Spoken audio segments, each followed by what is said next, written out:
तर मग या मालिकेच्या आजच्या भागामध्ये आपल्याला जबरदस्त असा एपिसोड पाहायला मिळणार आहे बरं का प्रेक्षकांनो. कारण आता इकडे प्रियाचं पुन्हा एकदा गिरिजा आणि त्याचबरोबर नुपूरने पुराव्यासकटच इथे आता तिला एक्सपोज केलेलं असतं आणि त्यामुळे शेवटी चिडलेल्या कल्पनाने मात्र आता इकडे प्रियाची स्टोर रूममध्येच हकलपट्टी केलेली असते. एवढंच नाही तर इकडे गिरिजा आणि नुपूरने प्रियाचं थोबाडसुद्धा रंगवलेलं असतं.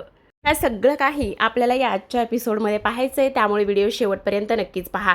तर आता प्रेक्षकांनो आपण इथे पाहतोय प्रिया ही बाहेरच असते, बरीच रात्र झालेली असते, तिला घरामध्ये कोणीही घेतलेलं नसतं आणि त्यामुळे आता इथे ती म्हणत असते ह्या सगळ्या गोष्टींचा काहीही उपयोग होणार नाही. हे सुभेदार जे आहेत ना ते काही केल्या त्यांना माझ्यावर दयामाया अजिबातच येणार नाही आहे. आता मला बहुतेक रात्र इथेच काढावी लागणार आहे. तेवढ्यातच आता तिच्या फोनवर एक फोन आलेला असतो आणि तो फोन असतो मीनाचा.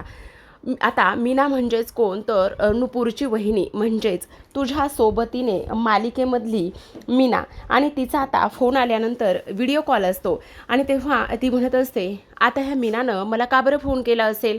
आता फोन घेते आणि बाहेर त्याच गार्डनमध्ये झुल्यावर जाऊन बसत असते.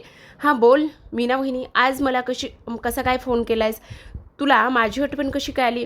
त्यावेळेला मीना म्हणत असते काय गं प्रिया, काय झाले, तुझी अशी अवस्था कोणी आणि का केलेली आहे. बाई बाई बाई हे सगळं काय आहे असं मीना म्हणत असते. म्हणजे तुझ्याकडे बघून तर असं वाटतंय की नक्कीच काहीतरी घडले. बोल ना काय झालेलं आहे. काही नाही ग, बस आपलं असंच. नाही ग, काहीतरी झालेलं आहे, सांग ना काय झालेलं आहे.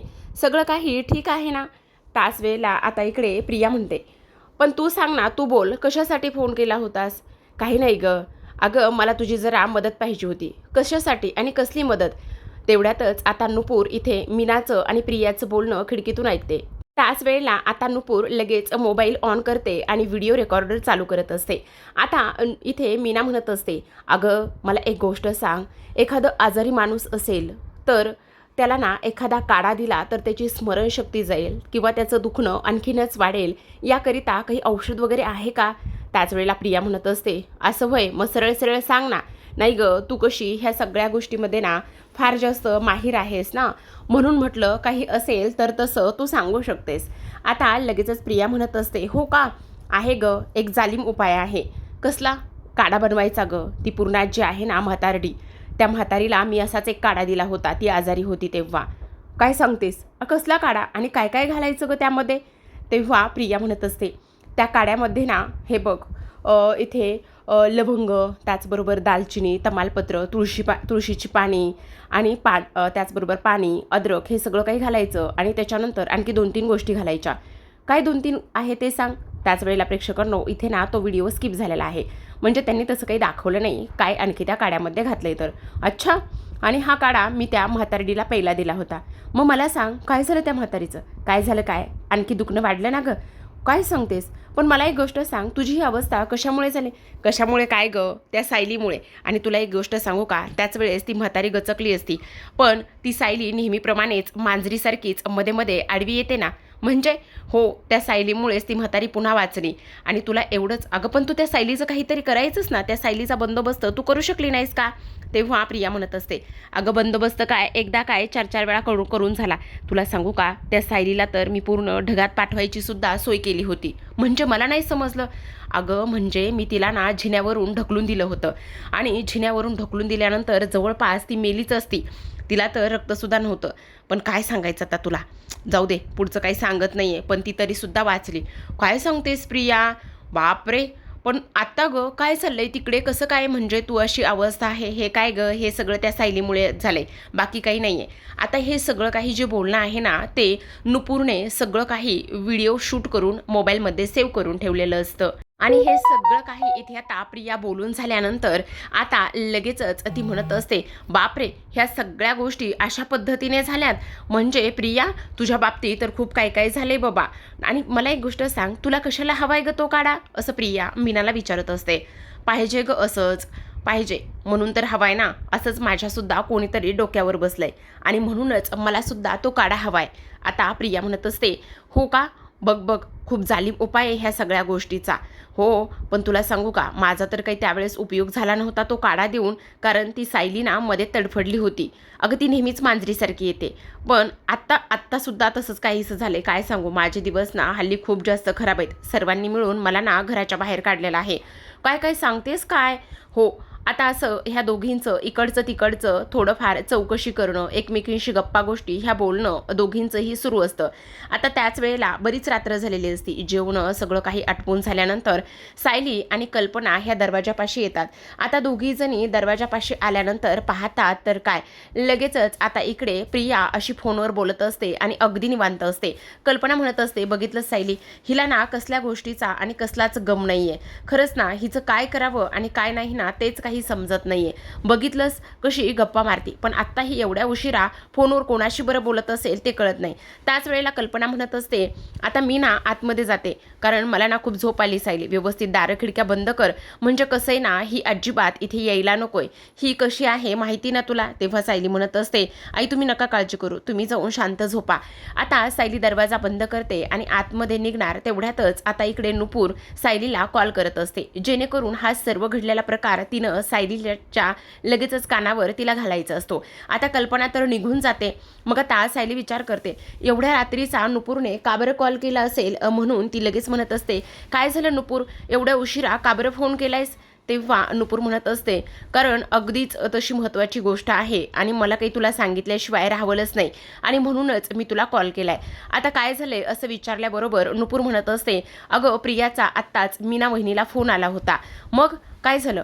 हां, फोन आल्यानंतर मग जे काही ती फोनवर बोलली त्या काढ्याविषयी असो, त्याचबरोबर पूर्णाजीच्या तब्येतीविषयी असो, त्याचबरोबर एवढंच नाही तर सायलीला जिन्यावरून ढकलून देण्याबद्दल असो, आणि एवढीच गोष्ट नाही तर इकडे अस्मिताच्या प्रेग्नेन्सीबद्दल तिने एक गोष्ट केली होती आणि तीसुद्धा गोष्ट आता इथे तिनं सतत सांगितलेली असते. आता इकडे सायली म्हणत असते, काय सांगतेस काय? हो, आणि तुला आणखी एक गोष्ट सांगू का सायली, ह्या सर्व गोष्टींचा मी एक व्हिडिओसुद्धा काढून ठेवला आहे. तेव्हा सायली म्हणत असते, नुपूर खरंच आज ना तुझी फार मदत झाली. बरं ऐक ना, माझ्या डोक्यामध्ये एक कल्पना सुचते, आपण त्याच पद्धतीने आता पुढे करूयात. आता ह्या प्रियाचे हे कटकारस्थानं आणि ह्या सगळ्या गोष्टी खूप झाल्या. तू एकटी नाही आहेस, आता तुझ्या सोबतीला मी आणखी एकीला घेते. कोण आहे? त्याच वेळेला आता सायली लगेच कॉन्फरन्सला गिरिजाला फोन करत असते आणि गिरिजाला फोन केल्यानंतर गिरिजा म्हणत असते, काय झालं सायलीताई, एवढ्या रात्रीचं फोन केलाय, सगळं काही ठीक आहे ना घरामध्ये, तुझी तब्येत वगैरे? आता सायली म्हणत असते, नाही कामच तसं महत्त्वाचं आहे ना, म्हणून तुला एवढ्या उशिरा फोन केला आहे. बोल ना काय झालेलं आहे? तेव्हा आता लगेच सायली म्हणत असते, हे बघ नुपूरसुद्धा लाईनवर आहे, तुम्हा दोघींना काय करायचंय ते मी डिटेलमध्ये सांगते. आता लगेचच सायलीने जे काही उद्या करायचं आहे त्या सर्व गोष्टी नुपूर आणि त्याचबरोबर गिरिजा ह्या दोघींनासुद्धा समजवलेल्या असतात. तेव्हा गिरिजा म्हणत असते, सायलीताई तू अजिबात काळजी करू नकोस, उद्या आम्ही दोघीजणी वेळेवर पोहोचू आणि त्याचबरोबर एवढी मोठी आणि सिरियस गोष्ट आहे म्हटल्यावर आम्ही सुद्धा तिथे नक्कीच तयारीने येऊ, तू अजिबात काळजी करू नको. त्याच वेळेला सायली म्हणत असते, हो मला तुमच्याकडून हीच अपेक्षा होती. तेव्हा गिरिजा म्हणते, मग आता मैत्रिणी एकमेकींच्या कामी येणार नाही तर कोण कामी येणार, असं आता ती बोलत असते. आणि त्याचबरोबर सायली म्हणत असते, आता बाद झालं, आता प्रियाचा हा जो काही पापांचा घडा आहे ना तो भरलाच आहे. आता एक एक करून सर्व पुरावे तिच्यासमोर आणायचे. तेव्हा गिरिजा म्हणत असते, सायलीताई तू अजिबात काळजी करू नको, उद्या आम्ही वेळेतच पोहोचू. तर आता नुपूर आणि गिरिजा फोन ठेवतात. आता दुसऱ्या दिवशी सकाळची वेळ झालेली असते.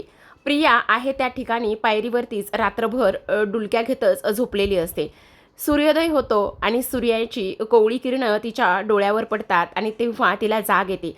आजूबाजूला पाहते तर काय, अरे बापरे, मी रात्रभर बाहेरच झोपली होती की काय, असं प्रियाला वाटतं. आणि तेव्हा धावतच आता दरवाजाकडे धाव घेत असते, जेणेकरून आत्ता तरी ह्या लोकांचा थोडाफार राग शांत झाला असेल का असा विचार ती करते आणि पुन्हा एकदा दरवाजा वाजवायला जाते. म्हणत असते, आई आई, सायली, अश्विन प्लीज दरवाजा उघड ना, अस्मिता, बाबा दरवाजा उघडा ना प्लीज, बघा ना मी रात्रभर बाहेर होती, बघा ना मला ना बरं वाटत नाही आहे, मला ना खूप जास्त कसं तरी होतंय, बहुतेक ना मी आजारी पडते, आता मला ना कसं तरी होतंय, अश्विन प्लीज मला चेक करणारे, मला चक्कर येते, अश्विन प्लीज तू मला चेक करणारे. आता इकडे अर्जुन आणि त्याचबरोबर अश्विन हे दोघेही जण कॉफी घेत असतात. सायली त्याच्या बाजूला उभी असते. आता अश्विनच्या कानावर इथे प्रियाचे शब्द पडत असतात, पण अश्विन मात्र त्याकडे दुर्लक्ष करतो. त्याच वेळेला प्रतापराव म्हणत असतात, झाली का हिची सकाळ, पण अजिबात हिला आजसुद्धा कोणीही भीक घालणार नाहीये. हिला काय करायचं आहे ना ते तिथे करू द्यात, कोणीही जाणार नाहीये. आता इकडे ती सतत आवाज देत असते, प्लीज दरवाजा उघडा ना, प्लीज दरवाजा उघडा ना. तेवढ्यातच आता इकडे नुपूर आणि गिरिजा आलेले असतात. नुपूर आणि गिरिजा ह्या दोघी जणी दारावर असतात. त्या बेल वाजवतात आणि सायली सायली आम्ही आहोत असं म्हणतात. तेव्हा नुपूर आणि गिरिजा म्हणत असतात, काय ग प्रिया, तू अशी बाहेर का, आणि बहुतेक ना तुला भूक लागली, तुझी तब्येत बरी नाही का. त्याच वेळेला आता सर्वजण ह्या दोघींना आलेलं पाहत असतात. आता हा सगळा काही सायलीचा प्लॅन असतो. आणि तेव्हा नुपूर म्हणत असते, अगं प्रिया, तू नको काळजी करूस, हे बघ मला माहिती ना तुला खूप जास्त त्रास होतोय, तुझी तब्येत बरी नाही, तुला भूक लागली आहे का. तेव्हा प्रिया म्हणत असते, हो ग नुपूर, मला खूप भूक लागली आहे, आणि बघ ना ही लोक ना मला घरातच घेत नाहीत. त्यावेळेला नुपूर म्हणत असते, तू नको काळजी करूस, आता मी आली आहे ना. तेव्हा अर्जुन म्हणत असतो, सायली काय चाललंय हे, ह्या दोघीजणी तर तुझ्या मैत्रिणी आहेत ना, मग ह्या प्रियाच्या बाजूने का बरं बोलतायत आणि प्रियाला मदत का बरं करतायत त्या. तेव्हा सायली म्हणत असते, नका तुम्ही काळजी करू, जरा थांबा. त्याच वेळेला प्रिया म्हणत असते, अगं काय झाले काय, मला मी खरं सांगते, मला खूप भूक लागली आहे ग. आता तेव्हा नुपूर म्हणत असते, काय ग तुझी ही अवस्था झाली, तुझी झालेली अवस्था ना मला अजिबातच पाहवत नाहीये, तू काळजी करू नकोस, तुझ्यासाठी आम्ही एक खूप छान आणि महत्त्वाची गोष्ट आणलेली आहे. तेव्हा प्रिया म्हणत असते, काय आणलंय तुम्ही माझ्यासाठी. त्यावर नुपूर म्हणत असते, अगं नको काळजी करूस, तू आत्ता आम्ही आणलेलं जर घेतलंस ना तर अगदी ठणठणीत बरी होशील. त्याच वेळेला नुपूरने बॉटलमध्ये काढा आणलेला असतो बनवून, आणि गिरिजा काचेचा ग्लास घेऊन आलेली असते. आता नुपूर तो काढा काचेच्या ग्लासामध्ये ओतते आणि गिरिजा म्हणत असते, हे घे पे. तेव्हा आता प्रिया म्हणत असते, काय आहे हे. तेव्हा ती म्हणते, अगं तुला बरं वाटत नाहीये ना, आणि तुला भूकसुद्धा लागली ना, हा काढा तू प्यायलीस ना तर तुला नक्कीच बरं वाटेल. तेव्हा प्रिया म्हणत असते, ह्या मनातच म्हणते, ह्या तर दोघी सायलीच्या मैत्रिणी आहेत, आणि ह्या काड्यामध्ये काय टाकलं आणि काय नाही हे सुद्धा मला माहिती नाही आहे, नको नको बाबा, मी नाही हा काढा पीत, बघा ना कशी चतुर आहे. तर आता इकडे अस्मिता म्हणत असते, काय चाललंय हे सगळं, मला कळतच नाही आहे, आणि ह्या प्रियाला का बरं मदत करतायत. तर आता इकडे प्रिया म्हणत असते, नाही मी अजिबातच काढा वगैरे पिणार नाही आहे, तुम्ही मला हा काढा प्यायला नाही देऊ शकत, नाही प्यायचा आहे मला, नाही प्यायचा आहे मला. गिरिजा तिच्या तोंडासमोर आता ग्लास पकडून उभी असते. आणि तेव्हा प्रिया म्हणत असते, नाही नकोय मला, नकोय, एकतर तुम्ही त्या सायलीच्या मैत्रिणी आहेत, आणि ह्या काड्यामध्ये तुम्ही काय टाकलंय काय नाही हे सुद्धा मला माहिती नाही आहे. तेव्हा गिरिजा म्हणत असते, अगं प्रिया काही नाही आहे, तुला बरं नाही आहे ना, नाही प्यायचं आहे मला, अश्विन सांगणार आहे ह्यांना, मला हा काढा नाही प्यायचा आहे, प्लीज नको आहे मला. पण आता नुपूर म्हणत असते, अगं असं कसं नाही प्यायचं आहे, काढा तर प्यावाच लागणार आहे प्रिया, हे बघ काढा पेलीस ना तू तू ठणठणीत बरी होशील. गिरिजा म्हणत असते, हो अगदी बरोबर बोलते नुपूर, आणि काय ग मला एक गोष्ट सांग, एवढी आम्ही मेहनतीने तुझ्यासाठी काढा बनवून आणलाय, आणि तू आता आमचं असं ऐकणार नाहीस का, आमचा मान ठेवणार नाहीयेस का. त्याच वेळेला नुपूर लगेचच आता इकडे तो ग्लास पकडते, एका हाताने तिचं नाक दाबते, आणि तिला तो दोघी मिळून आता काढा पाजत असतात. आता दोघीजणी काढा पितात, आणि दोघीजणी आता तिला काढा पाजतात, आणि तेव्हा मात्र सायलीचा हा प्लॅन सक्सेस झालेला असतो. आता लगेचच प्रिया म्हणत असते, तुम्ही काय केले, हे काय केले. अर्जुन आणि सायलीला तर इकडे प्रचंड आनंद होतो बरं का, खूपच जास्त हसत असतात, ते एन्जॉय करत असतात. आता इकडे गिरिजा म्हणत असते, आता बघ तुला ना अगदी बरं वाटणार आहे, तू आता एकदम ठणठणीत बरी होणार आहेस बघ. तेव्हा प्रिया म्हणत असते, पण तुम्ही मला हा काढा पाजलाय नेमका आहे तरी कशाचा. अगं असं काय करतेस, अगं हा काढा तर रामबाण उपाय आहे ना, आणि जसा तू हा काढा पूर्ण आजीला दिला होतास ना, तसाच आम्ही तो काढा इथे तुला दिला आहे, काय बरोबर ना नुपूर. त्याच वेळेला प्रिया म्हणत असते, म्हणजे मला नाही समजलं, मी कसला काढा इथे पूर्ण आजीला दिला होता आणि तुम्ही कसला काढा मला देताय. अगं असं काय करतेस, तू पूर्णाजीला काढा दिला होतास ना, आणि ह्या काड्यामध्ये जे तू टाकलं होतंस ना तेच आम्ही टाकले बघ. मी तुला सांगते, लवंग, काळी मिरी, दालचिनी, आलं, तुळशीची पानं आणि पाणी, आणि आणखी तू ज्या काही 1-2 वस्तू टाकल्या होत्यास ना त्याच वस्तू मी ह्या काड्यामध्ये टाकल्यात. आता प्रियाची बोलती बंद, दरदरून घाम सुटतोय, पूर्ण थंड पडती, म्हणजे काही विचारू नका.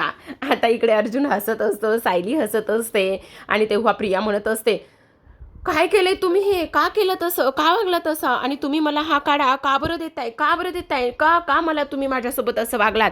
आणि त्यावेळेला नुपूर म्हणत असते, अगं असं काय करतेस, तो काढा चांगला नव्हता का जो तू पूर्णाजीला बनवून दिला होतास? तो जसा तू तो पूर्णाजीला काढा बनवून दिला होतास ना, तसाच मी आत्ता तर तुला बनवून दिलाय ना. मग त्यात काय एवढं? जशा पूर्णाजी ठणठणीत बऱ्या होणार होत्या ना, तशीच आता तू सुद्धा बरी होणार आहेस. मग यात वेगळं असं काय आहे बरं? काही वेगळं नाही आहे. आणि तू एवढी कशाला बरं काळजी करतेस? हे बघ, काळजी करण्याची काहीच गरज नाही आहे. आता मात्र इकडं प्रियाची चांगलीच सटकलेली असते. तिला खूप जास्त टेन्शन आलेलं असतं. आता नक्कीच काहीतरी होतंय.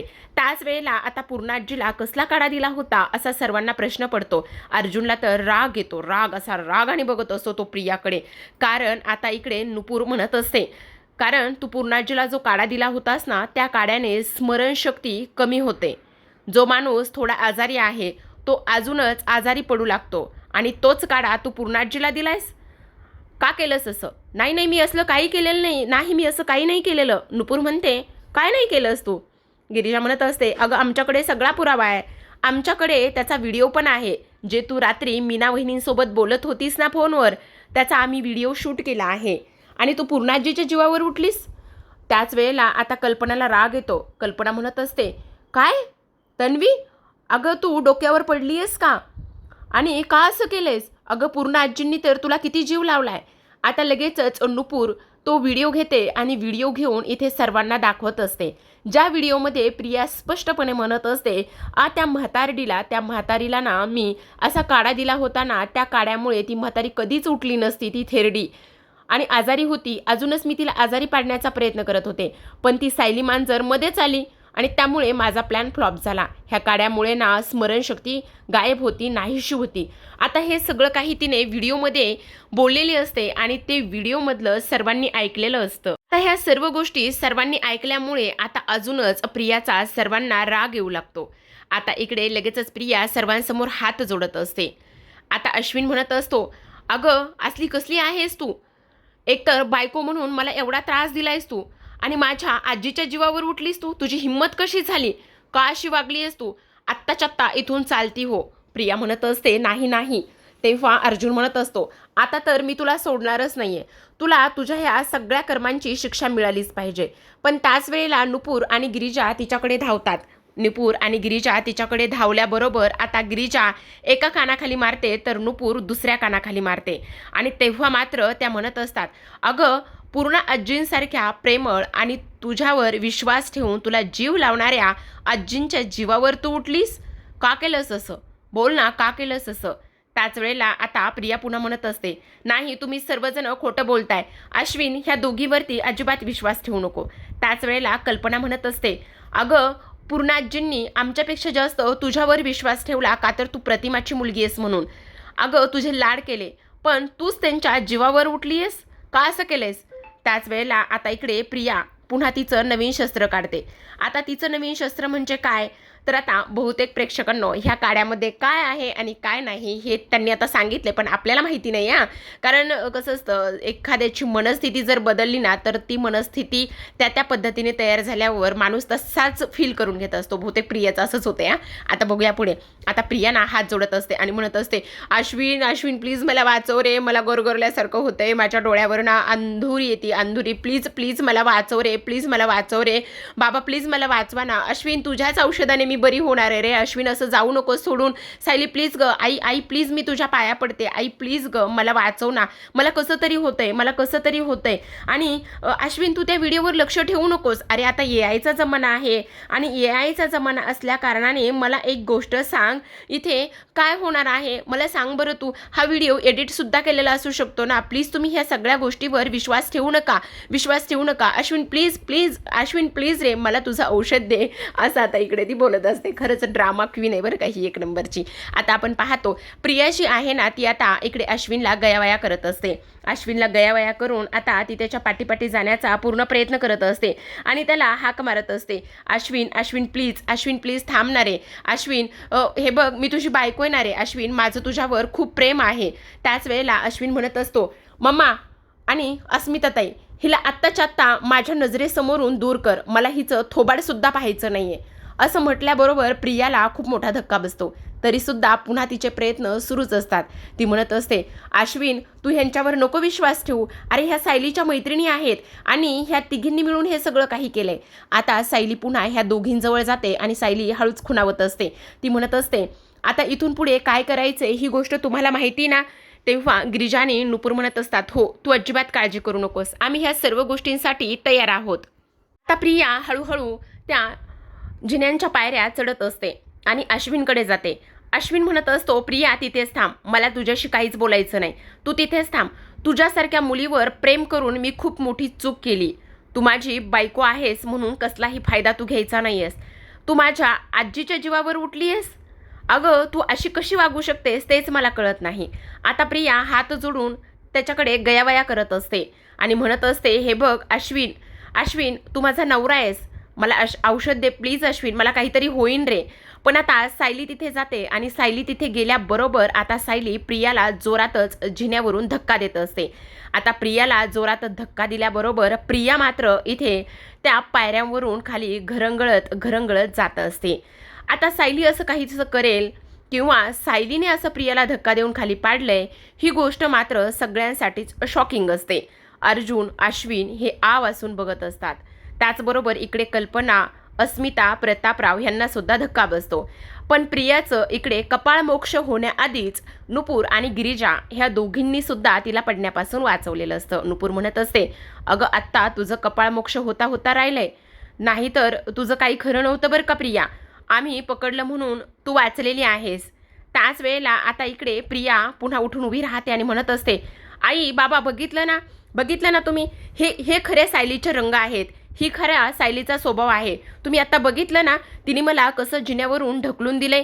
त्याच वेळेला आता सायली पुन्हा पुढे येते आणि म्हणत असते, हो का प्रिया, मी तुला तसंच ढकलून दिलंय ना जसं तू मला जिन्यावरून ढकलून दिलं होतंस. काय? हो, कारण आत्तापर्यंत ती गोष्ट मी ह्यांना सुद्धा कधी सांगितली नाही की तू मला जिन्यावरून ढकलून दिलंस म्हणून. आत्तापर्यंत मी तुला वाचवत राहिले आणि सगळ्यांना हेच सांगत राहिले की मीच जिन्यावरून पडले आणि माझाच तोल गेला म्हणून. आता जेव्हा सायली हे सगळं सांगते तेव्हा पुन्हा एकदा सगळ्यांच्या चेहऱ्यावरचा रंग उडालेला असतो. कारण काही लास्टच्या एपिसोडमध्ये आपण पाहिलं होतं, सायली जेव्हा जिन्यावरून पडली होती त्यावेळेस खूप तिच्या डोक्याला मार लागला होता, रक्तस्राव झाला होता, तिला हॉस्पिटलाइज करावं लागलं होतं, प्रतिमाने रक्त दिलं होतं, ह्या काही बऱ्याच गोष्टी झालेल्या होत्या आणि त्या सायलीने इथे पुन्हा रिक्रिएट केलेल्या आहेत प्रियाबरोबर. आणि तेव्हा सगळं काही आता इकडे अर्जुनला आठवतं. सायली सर्वांना सांगते आणि सायली पुन्हा एकदा म्हणत असते, त्याच पद्धतीने ना, ज्या पद्धतीने तू मला जिन्यावरून ढकललं होतंस. आई बाबा तुम्हाला सांगू, त्यावेळेस मी जिन्यावरून स्वतः पडले नव्हते, तर ह्या प्रियाने मला जिन्यावरून धक्का दिला होता. पण त्यावेळेस मला असं वाटलं जर मी हिचं नाव घेतलं तर तुम्ही सर्वजण तिचा रागराग कराल. मी ह्यांना सुद्धा ही गोष्ट सांगितली नव्हती, पण ही माझ्या जीवावर उठली. त्याच वेळेला प्रिया म्हणत असते, नाही हां, मी असलं काहीही केलेलं नाही आहे, ही खोटं बोलते. त्याच वेळेला आता इकडे सायली म्हणत असते, मी खोटं नाही आहे बोलत प्रिया. नुपूर आणतो इकडे मोबाईल. आणि तेव्हा सायली मोबाईल तिच्याकडून घेते आणि सर्वांना त्या मोबाईलमध्ये असलेला तो व्हिडिओ दाखवते. आता सर्वांना त्या मोबाईलमध्ये असलेला व्हिडिओ दाखवल्यानंतर इकडे सर्वजण शॉक लागल्यासारखाच तो व्हिडिओ पाहत असतात. सगळ्यांना खूपच मोठा धक्का बसतो की आता इकडे प्रियाने स्वतः त्या मीना वहिनीकडे कबुली दिली आहे की त्या सायलीला, ती मांजर जी आहे ना सायली, तिलाच मी जिन्यावरून धक्का दिला आणि तरीसुद्धा ती वाचली. त्याच वेळेला प्रताप म्हणत असतात, अगं काय हे तन्वी, काय अगं तू सायलीच्या जीवावर उठलीस. जी मुलगी स्वतः इथे स्वतःवरच आरोप घेत राहिली आणि तुला वाचवत राहिली आणि तूच तिच्या जीवावर उठलीस. अस्मिता म्हणत असते, तुझ्यासारखी बाई खरंच ना किती पाताळ इंद्रिय. त्याच वेळेला अर्जुन आता चिडतो आणि म्हणत असतो, आता तर मी तुला सोडत नसतो, ह्या सर्व गुन्ह्यांची शिक्षा मी तुला देणारच आहे. काही जरी झालं तरीसुद्धा मी तुला कधीच माफ करणार नाही, असं अर्जुन म्हणत असतो. तेव्हा प्रिया म्हणत असते, नाही नाही, मी असलं काही नाही केलेलं. अर्जुन म्हणत असतो, नाही तू खोटं बोलतेस, तू माझ्या बायकोला मारण्याचा प्रयत्न केलायस, तू तिच्या जीवावर उठली होतीस. त्याच वेळेला आता आपण पाहतो अर्जुन म्हणतो, अजिबातच नाही, सायली आता कोणीही मध्ये येणार नाही, हिला तर शिक्षा झालीच पाहिजे. त्यावर प्रिया पुन्हा म्हणत असते, नाही हा जो काही व्हिडिओ आहे हा AI जनरेटेड आहे, मी हे असलं काही नाही केलेलं. त्याच वेळेला आता इकडे गिरिजा म्हणत असते, अजिबातच नाही प्रिया, अगं तू एक नंबरची खोटारडी आहेस ना, त्यामुळे तुला सगळं जग तुझ्यासारखंच खोटारडं दिसतं. असं अजिबातच नाही. ह्या सगळ्या गोष्टीला तूच जबाबदार आहेस. ह्या सगळ्या गोष्टी फक्त आणि फक्त इथे तुझ्यामुळेच होत आहेत. आणि तुझ्या एक गोष्ट लक्षात येते का प्रिया, तुझ्यासारखे आम्ही खोटारडे नाही आहेत. हा व्हिडिओसुद्धा खरा आहे आणि आम्हीसुद्धा खऱ्याच आहोत. समजलं तुला? आणि तू सायलीच्या जीवावर उठली होतीस एवढंच नाही, तर आणखी अशा काही गोष्टी आहेत की ज्यामुळे तुला ह्या घरातलं कोणीही माफ करणार नाही. आणि तू आणखी काय काय कारनामे केलेले आहेस ना, हे सुद्धा आता ह्या सर्वांसमोर आम्ही आणू, असं गिरिजा स्पष्टपणे बोलत असते. तर आता प्रेक्षकांनो, आजच्या भागामध्ये एवढंच. उद्याचा भाग सुद्धा फार इंटरेस्टिंग असणार आहे बरं का. अजिबात स्किप करू नका. हल्ली काय झालंय ना, त्यांच्याकडे खूपच जास्त ह्या प्रियाचा असा हा तामझाम सुरू आहे ना, सगळं काही समोर आणायचं. बहुतेक त्यामुळे ही लोक उशिरा एपिसोड देत असावीत. पण तुम्ही आपल्या चॅनलशी नक्की कनेक्ट राहा आणि असे छान छान एपिसोड पहा.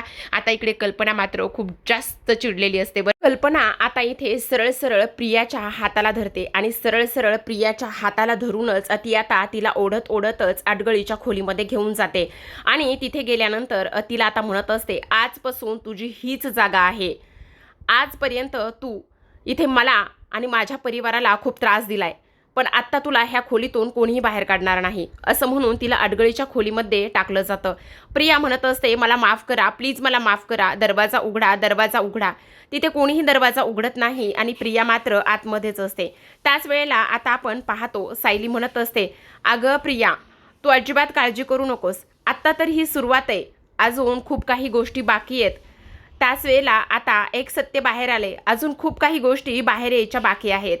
आता हे सर्वजण निघून जातात, पण आता ही उपाशी तर नाही राहू शकत, म्हणून तिला काही बेसिक गोष्टी तिथे सामानाच्या दिलेल्या असतात. स्टो दिलेला असतो. आता प्रिया पंप मारून स्टो सुरू करण्याचा प्रयत्न करते.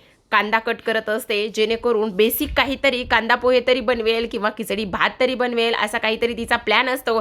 पण बिचारीला कुठे काहीही येत नाही. त्याच वेळेला अर्जुन आणि सायली हे दोघेही जण दरवाजापाशी येतात आणि तिची अवस्था पाहत असतात.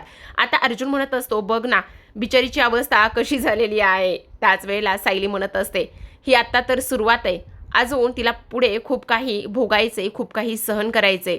अजून तर घरच्यांना माहीतच नाहीये ही खरी तन्वी नाहीये, ही प्रियाच आहे म्हणून. मग तेव्हा काय होणार आहे, असं सायली अर्जुनला म्हणत असते. तर आता प्रेक्षकांनो, अशाच नवनवीन मालिकांचे अपडेट्स आणि त्याचबरोबर रिव्ह्यू पाहायचे असतील, जाणून घ्यायचे असतील, तर नक्की चॅनलला सबस्क्राईब करा आणि भेटूयात पुन्हा एका अशाच नवीन एपिसोडसोबत. तोपर्यंत पाहत राहा, ठरलं तर मग. आणि त्याचबरोबर प्रियाला ही दिलेली शिक्षा तुम्हाला आवडली का, कमेंट करून नक्कीच तुमचा अभिप्राय कळवा. धन्यवाद.